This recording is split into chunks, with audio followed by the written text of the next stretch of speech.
Hello dear viewers, सबैजनाले बिहाको vlog weight गरिरहनु भएको थियो होला। मैले सानो सानो क्लिप सबै जोडेर चाहिँ एउटा मजाको ब्युटिफुल भ्लग बनाएर हजुरहरूको लागि लिएर आएको छु र फाइनली बिहाको भ्लग चाहिँ आइसकेको छ। सबैजनाले इन्जोय गरिदिनुहोस् होला है। मैले यसमा चाहिँ नेपाली वेडिङमा चाहिँ के हुन्छ, कस्तो कस्तो रसम हुन्छ भनेर सबै कुरा चाहिँ इन्क्लुड गरेको छु, सबै क्याप्चर गरेको छु। र फर्स्टदेखि चाहिँ बिहान एकदम हाम्रो ब्युटिफुल ब्राइड दिदीलाई रेडी गरिसकेर चाहिँ जन्तीहरू पनि आइपुग्नु भएको थियो। अन्त उहाँहरू चाहिँ फर्स्ट आउनु हुँदो रहेछ। उहाँहरूलाई चाहिँ अब भेरिफिकेसन जस्तै भनौँ न, अब त्यस्तो हुँदो रहेछ। अनि उहाँहरू दुईजना आएर गफहरू गरिसकेपछि चाहिँ जन्तीहरू चाहिँ वेट गर्नु भएको थियो गेटमा है। अन्त हामी चाहिँ वेलकम गर्नु गएको थियौँ यहाँनिर। अन्त मम्मी बाबाले टिका लगाइदिनु भयो भेनालाई। अन्त यसरी नै वेलकम गरेपछि चाहिँ अब चाहिँ उहाँहरू चाहिँ अब आउनु सक्नुहुन्छ भनेर हो नि त वेलकम चाहिँ होइन। अनि त्यसरी हामीले सबै त्यहाँको रसम गरिसकेपछि आउनुभयो। अनि फर्स्ट प्रोसेसमा चाहिँ कन्यादान हुँदो रहेछ है, कन्यादान गर्नु पर्दो रहेछ। अनि यसमा चाहिँ मम्मी बाबाहरूले चाहिँ कन्यादान गर्नुहुँदैछ र चाहिँ भेनाको हातमा चाहिँ दिदीको हात राखिदिनु भयो। द्याट मिन्स अब चाहिँ दिदी चाहिँ भेनाको लागि हो भनेर दिनुभएको है। अब त्यस्तै बुझेँ मैले चाहिँ है। अनि यता हाम्रो एकदम एनर्जेटिक जन्ती टिम चाहिँ डान्स गर्नुहुँदै थियो है। अनि अब सेकेन्डमा चाहिँ आउँदो रहेछ। यतिखेर चाहिँ हाम्रो लगनको पोते लाउनु पर्ने हुँदो रहेछ है, पोतेको रसम। त्यो पनि एकदम लगन बोलाउनु पर्दो रहेछ गुरुजीले। अनि अब चाहिँ शुभ लगन भयो भनेर चाहिँ पोते लगाइदिनु हुँदैछ है। अनि फेरि आउँदो रहेछ आफ्टर पोते चाहिँ सिन्दुर लाउनु पर्ने हुँदो रहेछ। यतिखेर चाहिँ हामीले ड्रेस चेन्ज गरिसकेको थियो दिदीको है। सिन्दुर लाउँदाखेरि चाहिँ उता भेनाले ल्याउनु भएको ड्रेसमा चाहिँ सिन्दुर लाउनु पर्ने रहेछ। र यतिखेर चाहिँ हामीले ड्रेस चेन्ज गरिसकेर सिन्दुर पनि भइसक्यो। अनि एकदमै क्युटेस्ट पार्ट चाहिँ यहाँनिर भेनाले दिदीलाई उठाएर यता राख्नु हुँदैछ है। यो पनि सबै हाम्रो हिन्दू वेडिङ, नेपाली वेडिङको चाहिँ रसममा हुन्छ है। अन्त यसो गर्नु पर्दो रहेछ। र दिदीले पनि भेनालाई तानेर बसाउनुहुन्छ है। यसरी चाहिँ यो सबै रसममै इन्क्लुडेड हो। अन्त यस्तो हुँदो रहेछ नि त रसममा। अनि अब यहाँ चाहिँ फेरा लिनु हुँदैछ है। अन्त यसरी धेरै पार्ट्स हुँदो रहेछ है। अन्त रसमको चाहिँ हरेक रसम चाहिँ राम्रोसँगले हुँदैछ। सबैजनाले मजाले इन्जोय गर्दैछ वेडिङ है।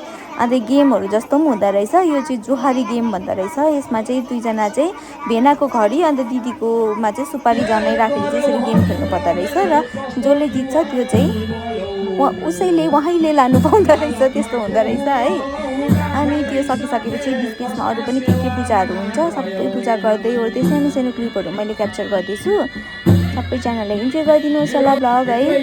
अनि यसमा चाहिँ यहाँनिर दिदीले चाहिँ भेनाको खुट्टा धोक्नु पर्ने हुन्छ है। अब चाहिँ फाइनली हस्बेन्ड वाइफ भइसक्नु भएको नि त। अब हस्बेन्डको खुट्टा धोक्नुपर्छ वाइफले भनेर चाहिँ यस्तो हाम्रो रसममा हुन्छ र धोक्नुहुँदैछ। र यहाँनिर चाहिँ हाम्रो फोटोसुट पनि हुँदैछ बिचमै है। अन्त फोटोग्राफरहरूले चाहिँ एकछिन फोटोसुट गर्ने भन्नुभयो। अन्त हाम्रो एकदम ब्युटिफुल ब्राइड र ग्रुमको चाहिँ फोटोसुट हुँदैछ यहाँनिर है। अन्त फोटोसुट हुँदै फोटोसुट भइसकेपछि चाहिँ यतानिर पूजाहरू हुँदै थियो। अब यो चाहिँ फाइनली आरती जस्तै हो। अब सबै पूजाहरू गरिसकेर चाहिँ फाइनल पूजा हुँदैछ। यहाँनिर चाहिँ मम्मी बाबा सबैजनाले पूजा गर्नुहुँदैछ आरतीहरू है। अनि यता हाम्रो फेरि एकदम एनर्जेटिक जन्ती टिम चाहिँ डान्स गर्नु हुँदैछ ब्याक टु ब्याक है। सबैजनाले वेडिङ इन्जोय गर्नु हुँदैछ। आम्मा हेर्नुहोस् न, यति साह्रो एनर्जेटिक ब्रदर हेर्दाखेरि डान्स है। आम्मा दामी डान्स गर्नु हुँदो रहेछ उहाँले है। अन्त सबैजनाले डान्स इन्जोय गर्दैछ, भिडियो पनि गर्दैछ है। मजा आइरहेको थियो नि त। आम्मा हेर्नुहोस् न, यति साह्रो एनर्जेटिक हुनुहुन्थ्यो हाम्रो जन्ती टिमहरू चाहिँ। मजाले डान्स गर्नुभयो खुसी भएर है। अन्त हामी सबैजनाको डान्स पनि कम्पिटिसन जस्तो भयो। गीत पनि गाउँदैछ विजयले है।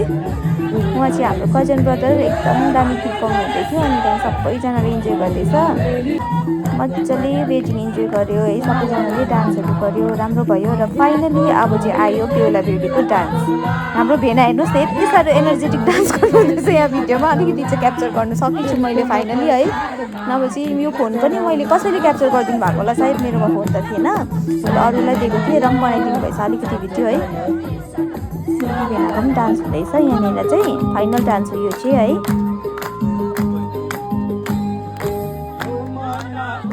सबैजना हेर्नुहोस् न कस्तो मजाले इन्जोय गर्नुहुँदैछ वेडिङ है, डान्स गर्दै।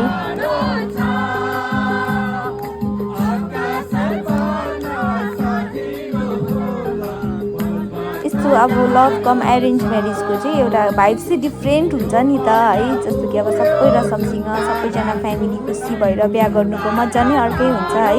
सबैजना खुसी खुसी ह्याप्पी ह्याप्पी है।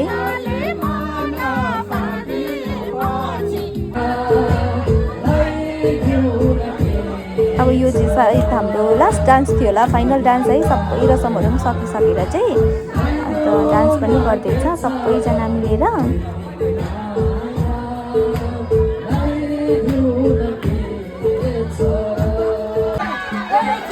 अनि फाइनली अब चाहिँ हाम्रो सबै वेडिङ सकेर चाहिँ अब दिदीलाई बिदाईको टाइम भयो र हामी चाहिँ त्यो कलश बोकेर चाहिँ अगाडि अगाडि दिदीलाई चाहिँ यता दादाले बोकेर पछाडि पछाडि लिएर आउनु हुँदैछ।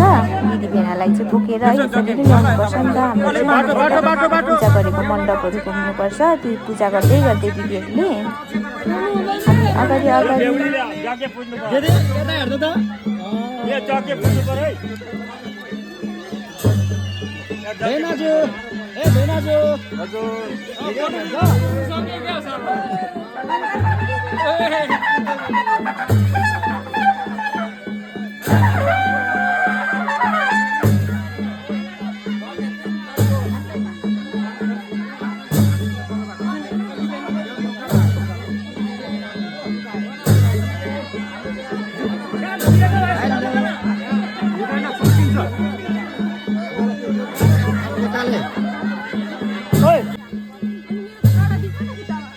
अन्त फाइनली हामी चाहिँ अब जाँदैछ गाडी तरफ है।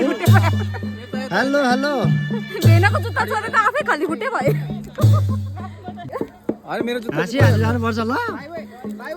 बस आइहाल्छु नि। गाडी कता हो? यता हैन? माथि माथि नै हो। यता कि यता हो? माथि माथि।